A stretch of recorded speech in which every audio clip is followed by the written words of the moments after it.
우리 연말이 되어지고 드디어 오경도 마무리가 될 수 있는 그런 시간이 되었습니다. 오늘 신명기 31장 그 14절부터 해서 32장까지 우리 낮에 같이 살피고, 오늘 차장 예배 때 33장, 34장을 살피면 우리 올해 가기 전에 오경이 다 마치게 되겠죠. 우리가 항해를 마무리할 때 보통 그런 얘기합니다. 잊을 것은 다 잊어버리면 좋겠다. 지나갈 것은 다 지나가 버리면 좋겠다. 실제로 이 망각이라는 것도 하나님께서 베푸시는 은혜 중에 하나라, 그런 얘기하지 않습니까? 우리가 잊어버릴 것은 다 잊어버려야 되는데, 문제는 잊지 말아야 될 것을 잊는 경우가 많다는 거예요. 그 하나님의 은혜나 베푸신 그 사랑에 대해서는 우리가 잊지 말아야 될 텐데, 그런 일들은 너무 쉽게 잊어버리고, 마음 상한 것, 괴로운 것, 힘든 것, 아픈 것, 이런 것은 계속 기억하고, 실제로 그런 것은 다 잊어버려야 되거든요. 그 요셉이라는 분이 그런 얘기하지 않습니까? 제일 첫째 아들을 놓고 이름을 므낫세. 하나님께서 나의 모든 아픔과 고통의 기억들을 잊어버리게 하신다. 한 해가 지날 때 우리가 다 잊어버리고 덮어버려야 될 것들이 있는데, 또 사람을 만날 때에도 우리가 잊어버리고 덮어줄 것이 있거든요. 사랑은 그 허물을 거듭 말하지 않는 것이죠.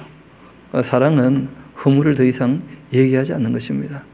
다 덮을 것은 덮어야 또 한 해가 지나가고 새로운 한 해를 맞이할 수 있는 것이죠.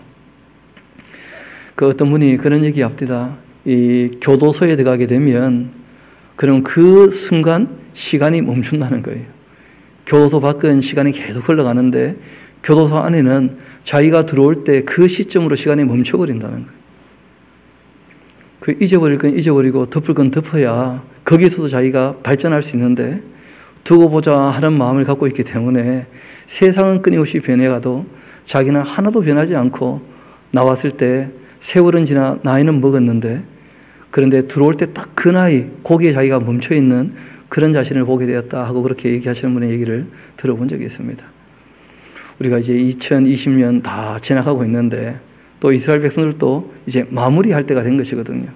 광야에서 훈련을 다 마치고 이제 새로운 시대를 맞이하게 될 터인데, 그때 잊을 것은 다 잊어야 되겠지만, 그러나 잊지 않아야 될 것이 있다는 거예요. 꼭 기억해야 될 것이.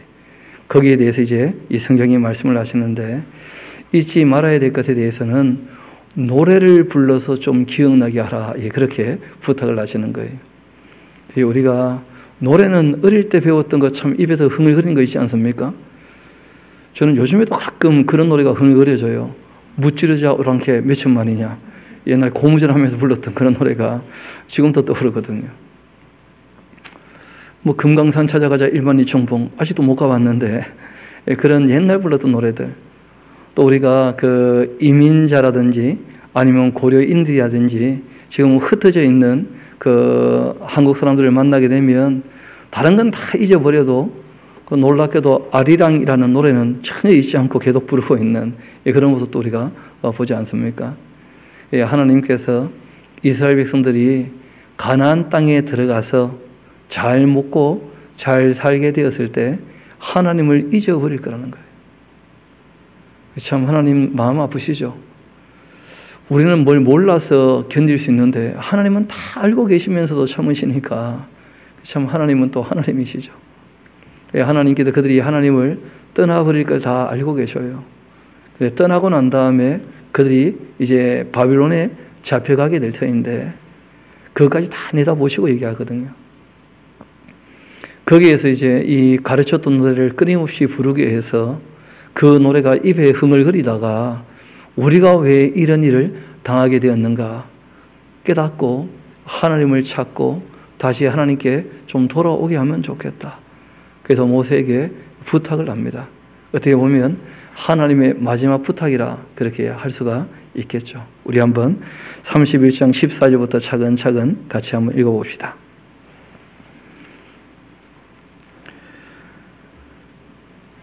여호와께서 모세에게 이르시되 너가 죽을 기한이 가까이 왔다. 모세도 나이가 되시면 별세하시는 거죠. 여호수아를 불러서 함께 회막으로 나와봐라. 너라고 늘 일을 다 할 수 있는 게 아니고 이제 너 이어서 여호수아가 이제 일을 하게 될 것이다. 내가 그에게 명령을 내릴 것이다. 이 모세와 여호수아가 나아가서 회막에 서니까 여호와께서 그 구름 기둥 가운데에서 장막에 나타나시고, 그리고는 이제 구름 기둥은 장막 문 위에 머물러 있게 됩니다. 또 여호와께서 모세에게 말씀하시죠. 너는 내 조상과 함께 그 누려니와 이 백성은 그 땅으로 들어가서 음란히 그 땅 이방 신들을 따르며 일어날 것이고, 나를 버리고서 내가 그들과 그 맺은 언약을 어길 것이다. 하나님 이런 걸 다 알고 계신다는 거예요. 여러분, 하나님 인격이시기 때문에 사람이 해야 될 일들에 관해서 하나님께서 관여를 거의 하지 않으신다는 걸 꼭 기억하셔야 됩니다. 하나님 원하고 바라시는 것은 제사장 나라 역할을 감당하기를 원하십니까? 원하지 않으십니까? 원하고 계시죠. 또 모든 사람이 다 하나님께 돌아와 구원 얻기를 다 원하고 계신다고 말씀하시거든요. 그런데 하나님이 원하신다고 해서 다 이루어지느냐? 사람에게 하나님이 인격적 자유를 허락하셨기 때문에 하나님께서 예정하신 일은 다 그대로 이루어지겠지만, 사람이 그 해야 될 일을 하지 않아 버리면 하나님도 하실 일들을 못 하시고 오래 참고 기다리셔야 되는 일들이 있게 된다는 거예요. 하나님께서 그들이 하나님을 떠날 것을 다 알고 계신다는 거예요. 그리고 이어 말씀하십니다. 내가 그들에게 진노해서 그들을 버리게 될 거다. 내 얼굴을 숨겨 그들에게 보이지 않게 할 것이다. 하나님 성품을 우리가 좀 알아야 되는데, 하나님은 죄 없으신 분이냐? 당연히 그렇지 않습니까? 선하신 분이시고, 그러니까 정의와 공의의 하나님이시기 때문에 죄를 두고 볼 수 없는 분이십니다. 그러니까 이스라엘 백성들이 하나님 말씀을 어기고 죄를 짓고 악에 속하게 되어지면 하나님께서 얼굴을 가릴 수밖에 없다는 거예요. 교제할 수 없으니까, 은혜 베풀 수가 없다는 거예요. 관계가 맺어지지 않으니까. 그렇게 될 때가 올 거라는 거예요.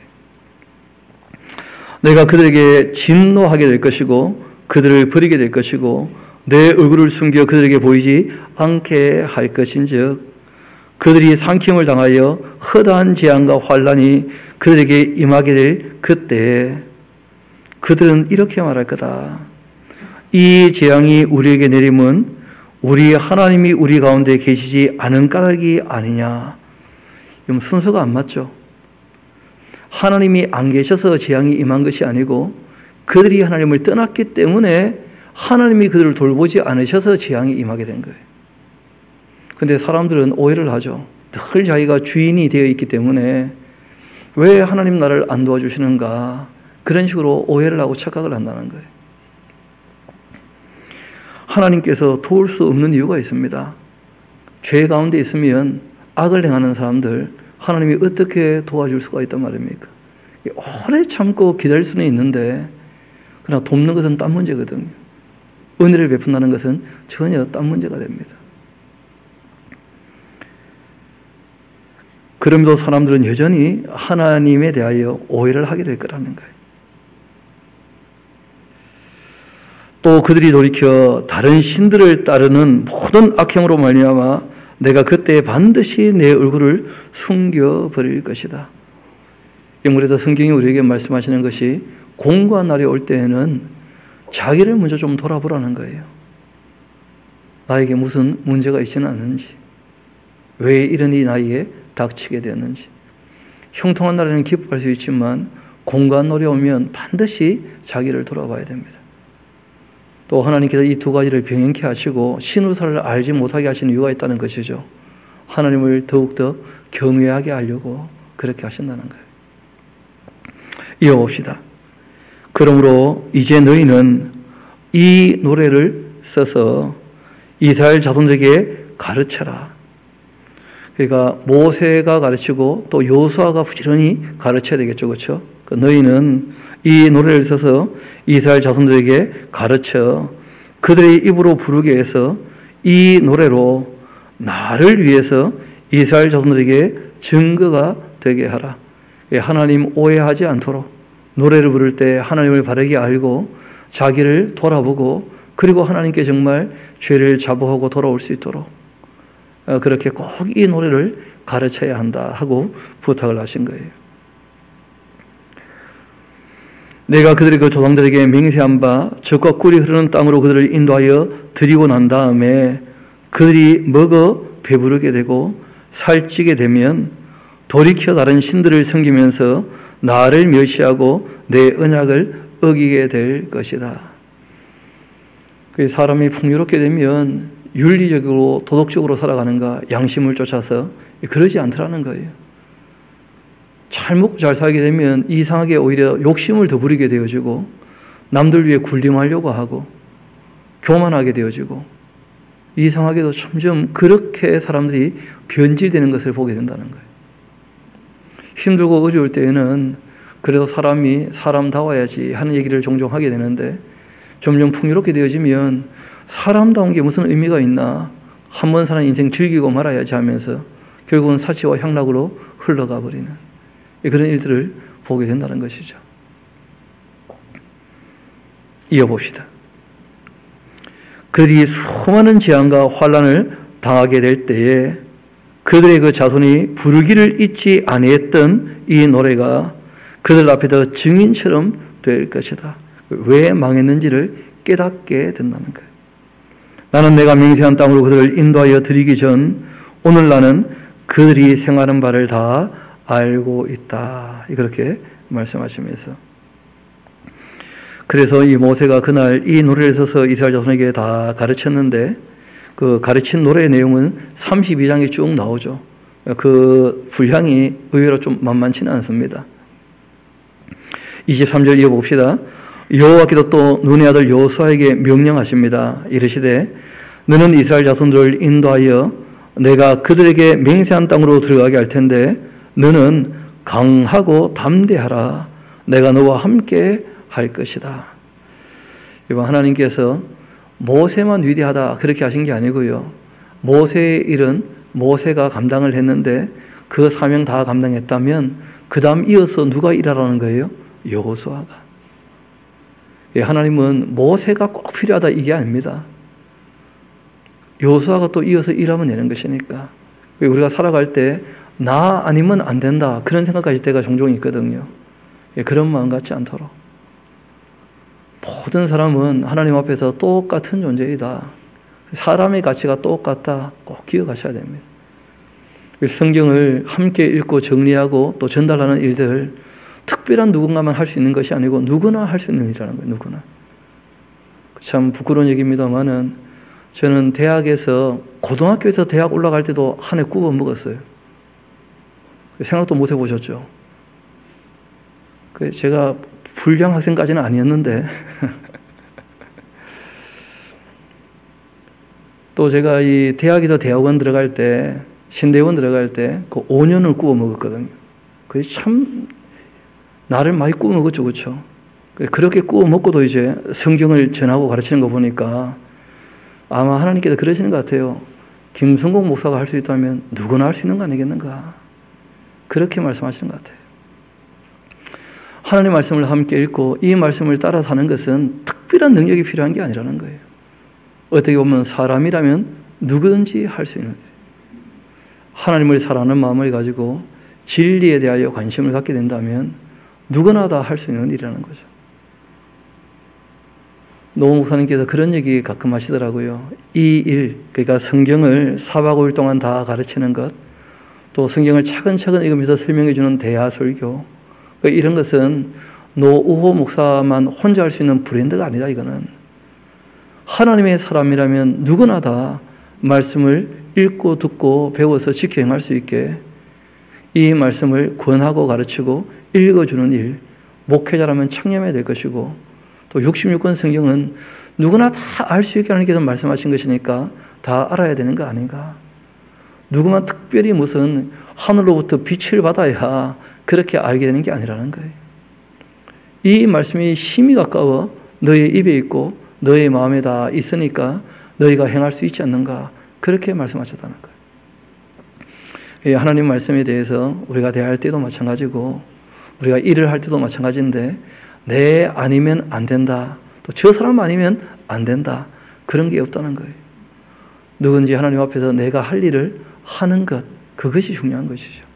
그래서 하나님께서 이제 모세는 모세의 일을 다 마무리했고 이제 여호수아에게 말씀하십니다. 너가 강하고 담대해야 한다. 하나님께서 일을 맡기셨는데 담대하지 못하면 일을 못해요. 아무리 하나님이 일을 맡기셔도 위축된 사람들은 일을 못합니다. 하나님이 말씀하셔요.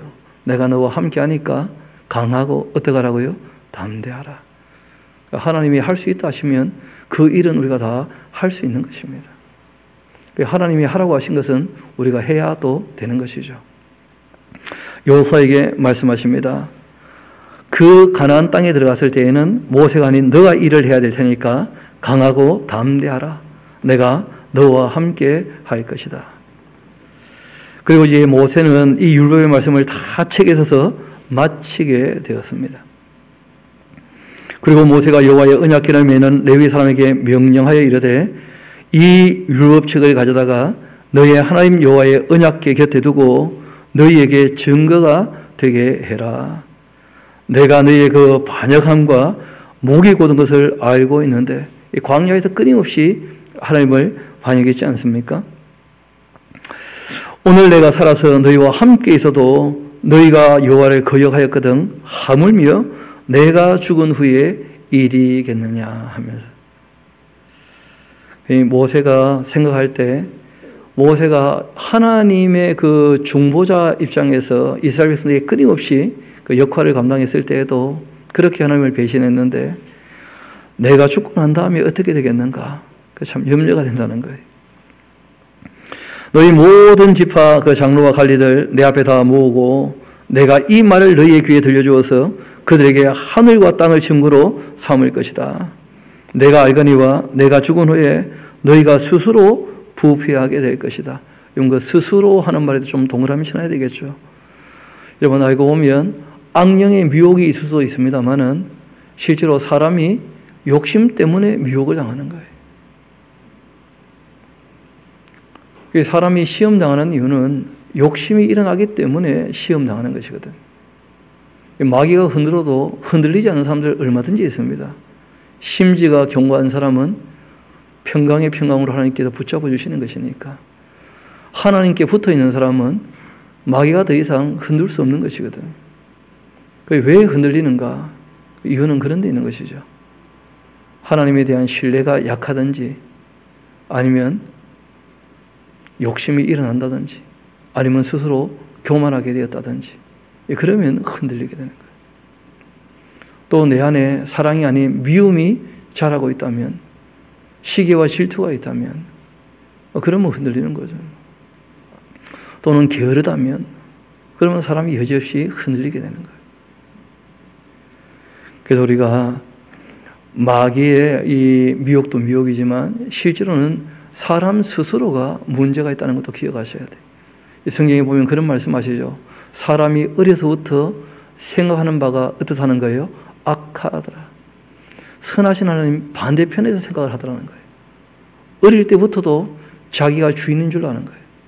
특히 자기가 주인공이 아니면 견디지 못하는 아이들을 종종 볼 수 있거든요.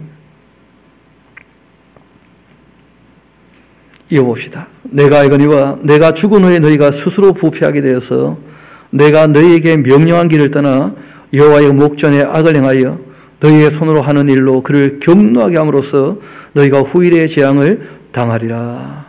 그리고는 이제 이 모세가 이스라엘 총회에 이 노래의 말씀을 끝까지 읽어 들려주게 되었습니다. 그 노래의 내용은 이런 것이죠. 하늘이여 귀를 기울여라. 내가 말할 것이다. 땅은 내 입의 말을 들을지어다. 하늘과 땅을 다 불러들여서 그 증거로 삼는 것이죠. 나의 교훈은 비처럼 내리고 내 말은 이슬처럼 매시나니 연한 풀 위에 가는 비 같고 채소 위에 단비 같도다. 내가 여호와의 이름을 전파하리니 너희는 우리 하나님께 위엄을 돌릴지어다. 하나님이 위대하시다, 광대하시다, 크시다는 걸 꼭 기억하라는 거예요. 그 하나님은 엄하신 분이라는 것도 기억하라는 거예요. 하나님은. 위엄이란 말이 딴 말이 아니지 않습니까? 위대하시고 엄하신 그런 분이라는 거예요. 이 고델이라고 하는 말이 그런 뜻입니다. 하나님 굉장히 크시고, 그리고 하나님께서 정말 끝이 없으시죠. 어떻게 보면 그 능력에 있어서. 근데 그 하나님께서 이 악에 대해서는 아주 엄혹하신 분이에요. 아주 엄하신 분이십니다. 그래서 그 하나님 우리가 경외하는 것이죠. 그분은 반석이시니 그가 하신 일을 보면 완전하고 그의 모든 길은 늘 정의롭고 진실하고 거짓이 없으신 분이시다. 그 하나님은 공의롭고 늘 바르신 분이시다. 그래서 우리가 하나님 선하시고 참되시고 의로우시다. 아름다우신 분이시다. 우리가 그렇게 하나님을 늘 인정하게 됩니다.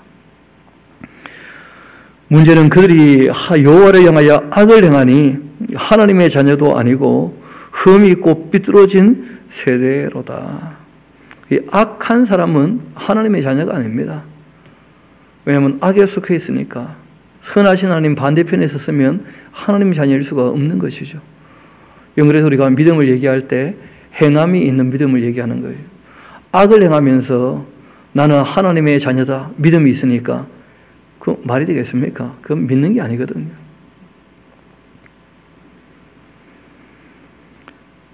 어리석고 지혜 없는 백성아, 어떻게 여호와께 이같이 보답할 수 있단 말인가? 그분은 너희 아버지시고 너를 지으신 이가 아니시더냐? 그가 너를 만드시고 너를 세우셨는데.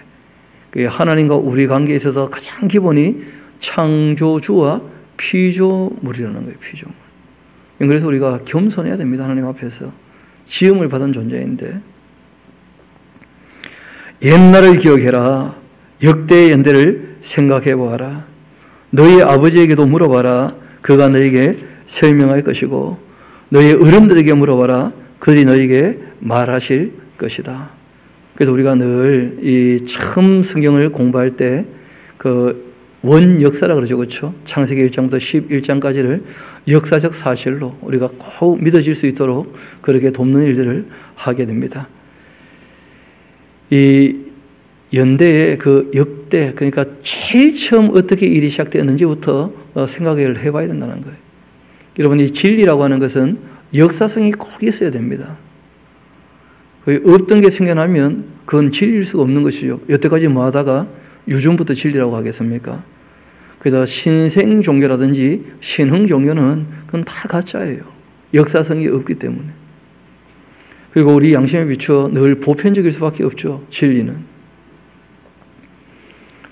그리고 진리는 윤리적입니다. 모든 사람에게 유익해 하는 것이지 진리를 따르는데 나만 좋고 남은 안 좋고 그러면 안 되는 것이죠. 이어봅시다. 8절입니다. 지극히 높으신 자가 민족들에게 기업을 주실 때, 인종을 나누실 때 이스라엘 자손의 수요대로 백성의 경계를 다 정하여 주셨다. 하나님께서 바벨탑 사건으로 사람들이 다 흩어지게 되었을 때 언어와 민족과 방언과 나라대로 나름 경계를 다 짓게 하셨다는 거예요. 그리고 여호와께서 그를 황무지에서 짐승이 부르짖는 광야에서 만나주시고 호위하시며 보호하시고 자기의 눈동자같이 그들을 지켜주셨다. 이스라엘 백성들 광야에서 그렇게 보호해 주셨죠. 아람 땅에서 유리하던 사람들을 불러내셔가지고 가나안에 머물게 하시고 그리고 애굽에 들어가게 하시고 거기서 기르셔서 다 불러내셨다는 거예요. 그 모든 과정을 간략하게 이렇게 얘기합니다. 11절 봅시다. 마치 독수리가 자기의 보금자리를 어지럽게 하며 자기 그 새끼 위에 너풀거리며 그의 날개를 펴서 새끼를 받으며 그 날개 위에 그것을 엎는 것 같이 여호와께서 홀로 그를 인도하셨고 그와 함께한 다른 신이 없었도다. 저희들은 뭐 독수리를 가까이서 볼 일이 잘 없는 것 같기는 합니다만은 그 중근동 지역에는 이 매나 독수리나 이런 것들을 훈련시켜가지고 그 사냥하는데 아주 익숙한 그런 곳이기도 하죠. 저도 뭐 들었던 얘기고 확인한 것은 아닙니다만은 그러나 그 말씀 들어보니까 정말 그럴 것 같다 하는 생각이 들더라고요.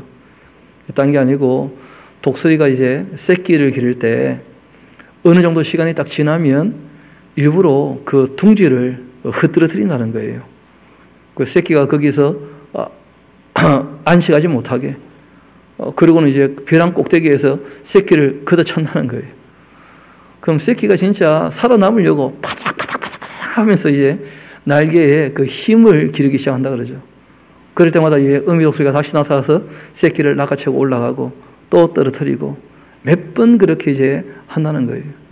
그러면 새끼가 드디어 날개에 힘을 얻게 되어지고 혼자 날게 되어지면 그러면 말 그대로 출가를 시키는 것이죠. 하나님께서 이스라엘 백성들을 그렇게 훈련시키시고 또 보살펴 주시고 실제로 그렇게 하셨다는 것인데 11절 다시 한번 봅시다. 마치 독수리가 자기 보금자리를 어지럽게 하며 자기의 새끼 위에 너풀거리며 그 날개를 펴서 새끼를 또 받으며 그 날개 위에 그것을 엎는 것 같이 여호와께서 홀로 그를 인도하셨고 그와 함께한 다른 신은 없었다는 거예요.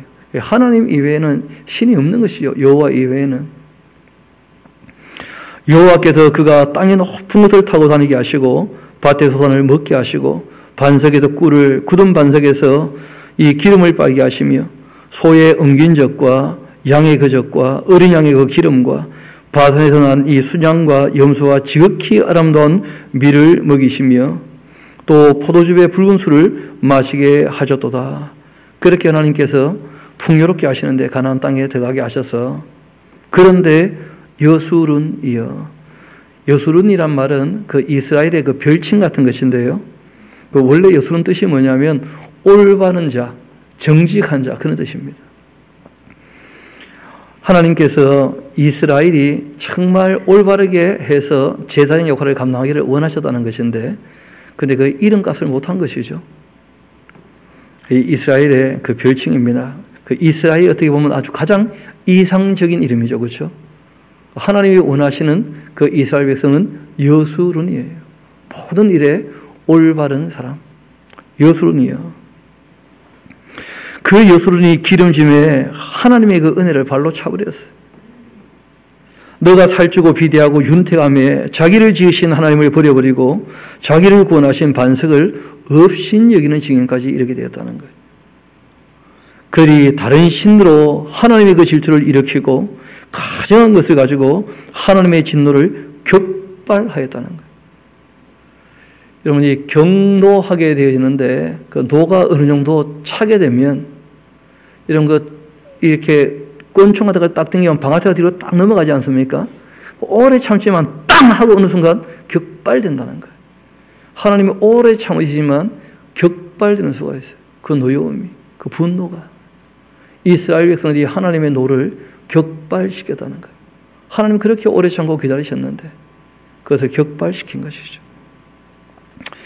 그들은 하나님께 제사하지도 않고 귀신들에게 제사했는데 그들이 알지 못하는 신들, 근래에 들어온 새로운 신들, 말씀드렸죠. 역사성이 없는 것들 다 뭐라고요? 가짜라고. 너희 종들이 두려워하지 않던 것들이었는데 너를 낳은 반석을 내가 상관하지도 아니하고 너를 내신 하나님을 내가 잊어버리고 말았구나. 그러므로 여호와께서 보시고 미워하셨는데 그 자녀가 그를 경노하게 한 까닭이었다. 이건 거기 출처나야겠죠. 여호와께서 보시고 어떻게 하셨다고요? 미워하셨다. 하나님 사랑의 하나님이신데 그 하나님 반대편에 섰고 오래 참고 기다렸는데도 끝까지 돌아오지 않으면 하나님께서 그들을 미워하십니다. 우리는 누구를 미워하면 안 되는 이유가 있어요. 우리의 미움에는 공의와 정의가 없기 때문이거든요. 우리도 죄를 짓고 문제가 있기 때문에. 그런데 하나님의 미움과 질투에는 공의와 정의, 하나님의 그 사랑에 아무 문제가 없는 거예요. 우리의 미움에는 옳지 않음이 있을 수 있지만 하나님의 미움에는 옳지 않음이 없습니다. 하나님께 돌아오고 하나님과 사귐을 가져야 거기가 하나님 나라가 되는 것인데 하나님의 통치가 임하지만 하나님과 사랑의 사귐이 없는 곳, 그곳이 곧 지옥이죠. 쉽게 말하면 하나님의 미움만이 있는 곳, 거기가 지옥이에요. 하나님과 사랑의 교제를 하는 곳은 천국이라면 하나님의 미움을 받는 사람들이 있는 곳, 거기가 지옥이거든요. 하나님께서 누군가를 미워하신다, 우리가 잘 생각을 못 해보는 것 같은데 성경은 그런 말씀을 끊임없이 하고 있다는 거예요. 이어봅시다. 그러므로 여호와께도 보시고 미워하셨으니 그 자녀가 그를 경노하게 한 까닭이다. 그가 말하기를 내가 내 얼굴을 그들에게 숨겨버리고 그들의 종말이 어떠함을 내가 보리니 그들은 심히 패역한 세대요 진실이 없는 자녀임이로다. 항상 거짓된 삶을 살게 되면 하나님께서 얼굴을 가려버리십니다. 결국 이제 그 에스겔서를 보면 하나님이 마치 예루살렘을 떠나는 것처럼, 이유는 너무 더러워져서 함께 할 수 없다는 거예요. 그렇게 하나님께서 얼굴을 가려버리자 더 이상 이스라엘 백성들 그 하나님의 돌보심을 받지 못하는 것처럼 그렇게 여겨졌죠. 그리고 이런 말씀하십니다. 그들이 하나님이 아닌 것으로 내 질투를 일으키며 허무한 것으로 내 진노를 일으켰으니 나도 백성이 아닌 자로 그들에게 시기가 나게 할 것이고 어리석은 민족으로 그들의 그 분노를 일으킬 것이다. 여러분, 이 말씀을 이후에 이제 바울이 로마서에서 9장, 10장, 11장 거기에서 인용을 하시면서, 그래서 이방인들의 충만한 수가 차면 그 다음 다시 누구를 부르신다는 거예요? 이스라엘 백성들을. 여러분, 실제로 바벨론 포로로 잡혀갈 때에도 이스라엘 백성들은 그 하나님께서 얼굴을 가리시는 것 때문에 하나님을 알지 못했지만, 실제로 지금도 이 유대인들, 이스라엘 백성들 대부분 다 성부, 성자, 성령 삼위일체 하나님 모르고 있죠. 성탄절이 가까운데 이 사람들은 예수님의 성탄을 축하하거나 기뻐할 마음이 전혀 없거든요. 왜냐하면 메시아로 여기지 않기 때문에, 예수님을. 하나님께서 그들에게 얼굴을 가려버리시니까 하나님 하신 일이 보이지 않는 거예요. 지금까지도. 오히려 이제 그 이방인 교회가 구원받는 것을 보게 되면 그때 비로소 이제 하나님 앞에 돌아오게 될 겁니다. 저런 것들도 구원받는데 하나님 앞에 사랑을 받으며 우리가 어쩌다가 이렇게 되었는가 하고 이제 예수님 재림하신 이후에 정말 알아보고 돌아오게 되겠죠. 그때가 아마 천영왕국이지 않겠는가, 그렇게 보는 것입니다. 이왕 말씀을 드렸으니까 우리 한번 인용되었던 곳을 한번 같이 가봅시다. 로마서 10장 같이 한번 가봅시다. 바울이 어떻게 인용을 했는지 한번 볼까요?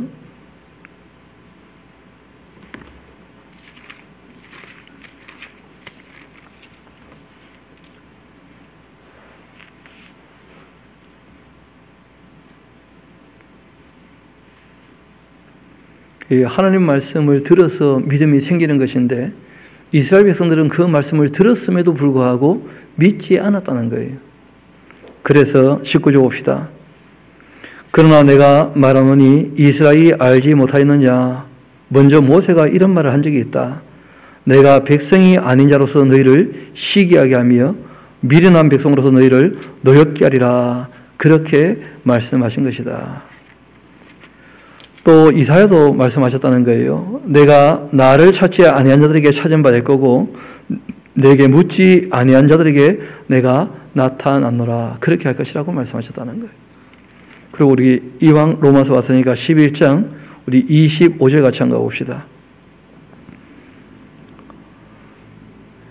형제들아, 너희가 스스로 지혜 있다 하면서도 이 신비를 너희가 모르기를 내가 원치 아니하노니 이 신비는 이방인의 충만한 수가 들어오기까지 이스라엘의 그 들어는 우도는 자가 된 것이라.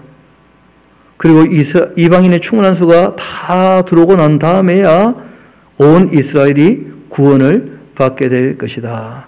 그렇게 말씀하셨다는 거예요. 그러니까 하나님께서 이스라엘 백성들이 자꾸 우상을 가지고 하나님 마음을 아프게 하고 시기나게 하니까 하나님 입장에서는 그 이스라엘 백성과의 관계죠. 그렇죠? 이방인들이 오히려 하나님께 은혜를 받고 구원받는 것을 보여줌으로 이스라엘 백성이 시기 나서 이제 하나님께 돌아오게 할 때가 있을 것이다. 그렇게 말씀을 하셨다는 거예요. 다시 우리 본문의 말씀으로 돌아옵시다. 그러므로 내 분노의 불이 일어나서 수월의 깊은 곳까지 불살라버리고 땅과 그 소산을 삼키며 산들의 터도 불타게 하노도다.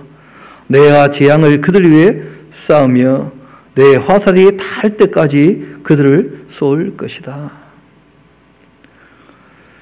이번 기억나실지 모르겠습니다만은 그 하박국을 보면 하박국이 그런 고백을 합니다. 하나님께서 화를 바르게 쏘셨다는 거예요.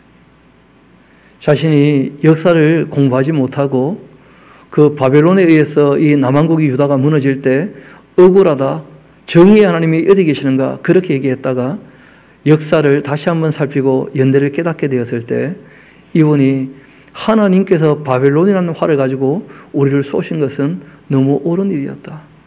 우리는 당할 일을 당하는 것이다. 그렇게 고백하는 것을 보게 됩니다. 내가 재앙을 그들 위해 쌓으며 내 화살이 탈 때까지 그들을 쏠 것이다. 그들이 주림으로 쇠약하며 불같은 그 더위와 독한 질병에 삼켜질 것이라. 내가 들짐승의 그 이와 티끌에 가는 것의 그 독을 그들에게 보내리로다. 밖으로는 칼에, 방 안에서는 놀람에 멸망하게 될 것이다. 젊은 남자도 처녀도 백발노인과 함께 정먹는 아이까지 그리하게 될 것이다. 내가 그들을 흩어서 사람들 사이에서 그들에 대한 기억이 끊어지게 하리라.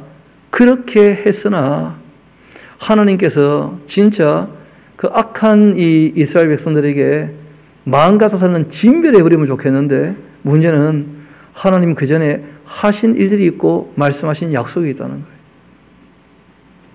그래서 이렇게 말씀하십니다. 혹시 내가 원수를 자극해서 그들의 그 원수가 잘못 행할까 걱정하였으니 원수들이 말하기를 우리의 수단이 높으며 여호와가 이 모든 것을 행함이 아니라 할까 그것이 염려가 된다. 하나님께서 왜 이 편무적 언약을 다 이루어 가시느냐 하면 이방인들이 혹시 하나님을 오해하고 하나님 다 떠날까 봐 실제로 하나님께서는 모든 사람이 돌아오기를 원하십니까? 원하지 않으십니까? 그 이스라엘 백성들에게 하는 걸 보면서 우리가 하나님을 또 알아가는 거 아니겠어요? 그래서 하나님께서 이 원수가 혹시 오해할까 봐 하나님을 모르는 사람들이 정말 영원히 하나님을 모르게 될까 봐 그래서 내가 어떻게 일하고 있는지를 그들에게 알리고 싶은 마음도 있기 때문에 이스라엘 백성들에게 어떻게 하신다는 거예요? 회복의 은혜를 베풀어 주실 거라는 거예요. 이어봅시다. 하나님은 그런 마음을 갖고 계시는데 하나님께서는 그런데 그들은 모략이 없는 민족이고 그들 중에 분별이 없는데 만일 그들이 지혜가 있어 이것을 깨달으면 자기들의 종말을 다 분별하지 않았겠는가. 그들의 그 반석이 그들을 팔지 아니하였고 여호와께서 그들을 내주지 아니하셨더라면 어찌 하나가 천을 쫓으며 또 둘이 만을 동하게 하였으리요. 진실로 그들의 그 반석이 우리의 반석과 같이 아니하니 우리의 원수들이 스스로 판단하도다. 이는 그들의 포도나무는 소돔의 포도나무요 고모라와 밭의 소산이라. 그들의 포도는 독이 든 포도이니 그 송이는 씀이요 그들의 그 포도주는 뱀의 독이고 독사의 맹독이라. 이것이 내게 쌓여 있고 내 곳간에 봉하여 있지 아니한가. 그들이 실족할 그때에 내가 보복하리라. 그들의 그 환난 날이 가까우니 그들에게 닥칠 그 일이 속히 올 것이다. 그러니까 28절부터 35절까지는 하나님의 원수를 얘기할 때 그들이라 그렇게 표현하신 거예요. 실제로 하나님 하시는 일들에 관하여 그 하나님의 원수가 오해하지 않도록 하나님께서 이스라엘뿐 아니고 악하면 모든 악한 나라들 어떻게 하신다는 거예요? 진멸하실 거라는 거예요. 하나님께서.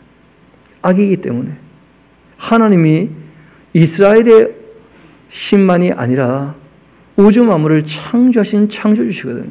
여호와 하나님께서.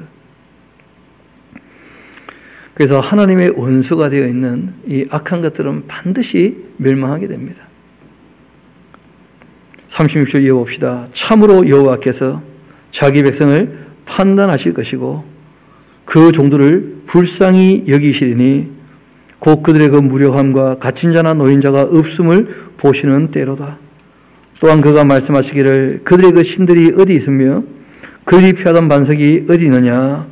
그들의 재물의 기름을 먹고 그들의 전제의 제물인 포도주를 마신 자들이 일어나 너희를 돕게 하고 너희를 위해 피난처가 되게 하라. 그럴 때가 되면 이제는 나 곧 내가 그인 줄을 알아야 한다.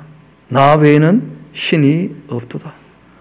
나는 죽이기도 하며 살리기도 하고 상하기도 하며 낫기도 하나니 내 손에서 능히 빼앗을 자가 없도다. 우리가 그런 고백을 종종 하죠. 생사화복을 주장하시는 하나님. 하나님이 주인이시라는 거예요. 이는 내가 하늘을 향하여 내 손을 들고 말하기를 내가 영원히 살리라 하였노라.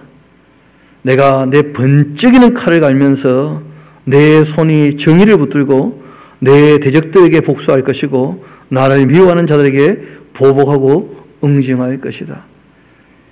여러분, 하나님께서 이 갈아놓으시는 칼이 있었다는 것이죠.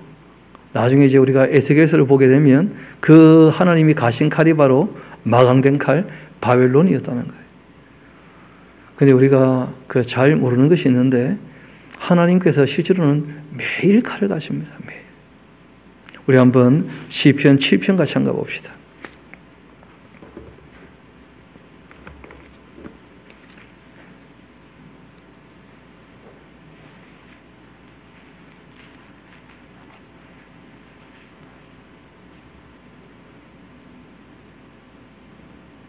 (12절) 한번 볼까요? 시편 7편 12절. 사람이 회개하지 아니하면 그가 그의 칼을 가시며 그의 활을 이미 당겨 예비하셨도다. 그 바로 윗절을 한번 봅시다.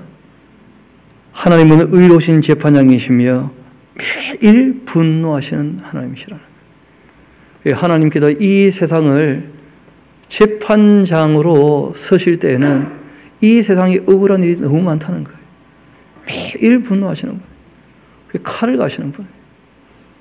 그럼 그 하나님의 칼 아래에 쓰러지게 되어지면 그러면 지옥 가는 것이고 가장 비참하고 불쌍한 것이죠. 그래서 성경이 얘기합니다. 회개하지 아니하면. 그래서 뭐라고 말씀하시는 거예요? 회개하라는 거예요. 회개. 하나님께로 돌아오라는 거예요. 죄를 자복하고 회개하라는 거예요. 그래야 용서된다는 거예요. 관계에 대한 문제거든요. 하나님 앞에 돌아와야 용서가 되는 것이지 회개하지 아니하면 하나님께서 그들을 치시려고 뭘 가시는 거예요? 칼을 가신다는 거예요. 그 이스라엘 나라 역사는 우리에게 모형으로 하나님 어떤 분인지를 보여주고 계시는 것이고 그 역사를 보면 진짜 하나님께서 칼을 뽑으시고 참수하신다는 거예요. 진짜로. 그 하나님 두려워할 줄을 알아야 된다는 것이죠. 다시 우리 본문의 말씀으로 돌아오도록 합시다. 41절입니다. 내가 내 번쩍이는 칼을 갈며 내 손이 정의를 붙들고 내 대적들에게 복수하며 나를 미워하는 자들에게 보응할 것이라. 내 화살이 피에 취하게 하고 내 칼이 그 고기를 삼게 하리니 곧 피살자와 포로된 자의 그 피고 대적의 우두머리의 머리로다. 너희 민족들아 주의 백성과 즐거워하라. 주께서 그 종들의 피를 갚으사 그 대적들에게 복수하시고 자기의 땅과 자기 백성을 위하여서 속죄하실 것이다. 하나님의 심판의 날에 은혜 받는 사람은 또 따로 있다는 거예요. 죄 사함을 받는 사람들, 하나님의 그 백성들 다 은혜를 받게 되는 것이죠. 그래서 억울함이 풀리는 날이 온다는 거예요. 그러니까 하나님의 심판의 날은 악을 심판하시는 것이고 그 악한 자들로 말미암아 이 땅에서 애통했던 모든 사람들에게 위로를 주시는 날이에요. 애통하는 자는 복이 있나니 저희가 위로를 받게 될 것이다. 이 세상에 그 억울한 일들이 얼마든지 있다는 거예요. 그래서 우리 예수님께서 부탁하실 때 억울하여 재판장에게 찾아가서 자꾸 보채고 그렇게 하지 말고 기도했다면 뭐 하지 말라고요? 낙심하지 말라는 거예요. 하나님의 심판의 날은 반드시 오는 것이니까. 그럼 시작이 있으면 끝은 반드시 있는 법입니다.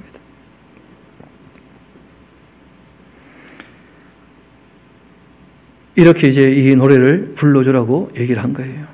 그러니까 참 이 노래의 그 중간중간 부분은 참혹하지만 마지막 내용은 정말 은혜의 말씀이죠. 그렇죠? 우리 다시 한번 43절은 함께 읽어볼까요? 43절 시작. 너희 민족들아 주의 백성과 즐거워하라. 주께서 그 종들의 피를 갚으사 그 대적들에게 복수하시고 자기의 땅과 자기 백성을 위하여 속죄하시리로다. 아멘. 거기 보니까 단지 주님의 백성뿐 아니고 너희 민족들아 보이십니까? 실제로는 이스라엘 나라를 통하여 모든 나라에 말씀하시는 거예요. 너희 민족들아 하면서. 이렇게 모세와 눈의 아들 여호수아가 이 노래의 모든 말씀을 백성에게 말하여 들려주었고, 모세가 이 모든 말씀을 온 이스라엘에게 말하기를 마치고는 그들에게 말합니다. 내가 오늘 너에게 증언한 이 모든 말 너희의 마음에 두고 너희의 자녀에게 명령하여서 이 율법의 모든 말씀을 지키며 행하게 그렇게 해야 한다. 이것은 너희에게 헛된 일이 결코 아닐 것이다. 너희의 생명이니 이 일로 말미암아 너희가 요단을 건너가 차지할 그 땅에 너희의 날이 장구하게 될 것이다. 하나님의 율례와 법도를 따르는 것이 곧 생명을 얻는 것이고 평안을 누리는 방법이라는 거예요. 사랑의 다시 말씀이니까. 음식을 가려 먹는 것부터 해서 가정의 질서를 세우고 가정을 화목하게 만들려고 서로 숨기는 것, 사람을 대할 때 참 온유하게 대하는 것, 사회에서 긍휼과 자비와 공의와 정의가 행해지는 것, 이 모든 것이 다 생명을 얻게 하고 참된 평안을 누리게 하시려고 하는 하나님께서 사랑으로 주신 말씀이라는 것이죠.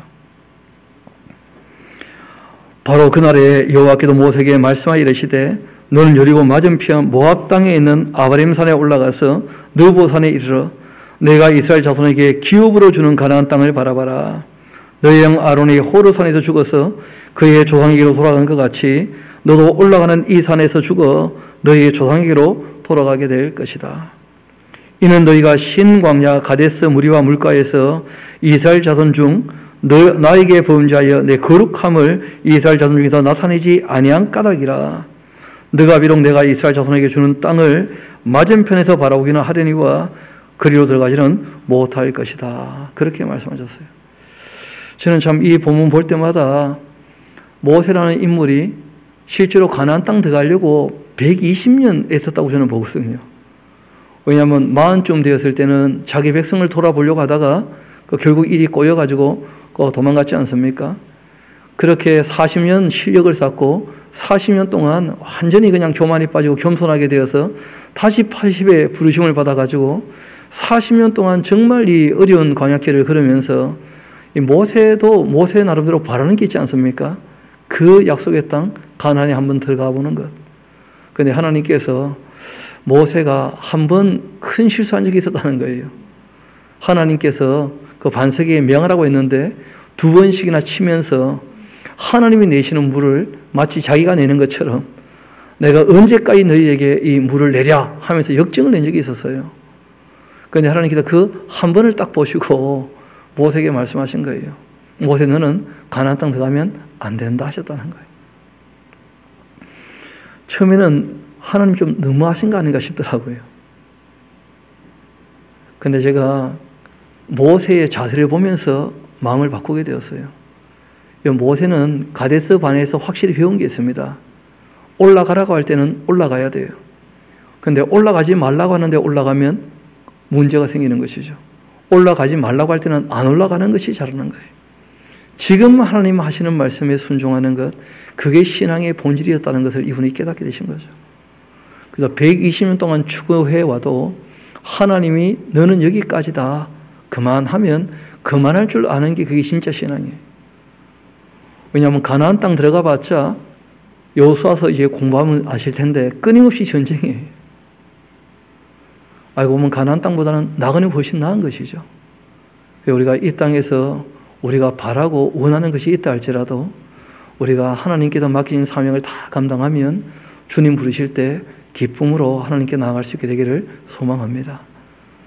우리가 이 땅에서 무엇을 이루고 싶어 한다 할지라도 그 결과는 우리에게 있는 것이 아니거든요. 그래서 우리가 언제 어디서 무엇을 하든지 간에 착하고 충성된 종으로 정말 성경이 말씀하신 대로 하나님 집에 충성된 사원으로 일했던 이 모세의 그 모습을 우리가 본받도록, 하나님께서 모세를 유일한 사람으로 얘기해요. 나와 대면하여 대화를 나누었던 유일한 사람이다. 정말 전에도 없고 후에도 없는 그런 하나님의 사람이죠.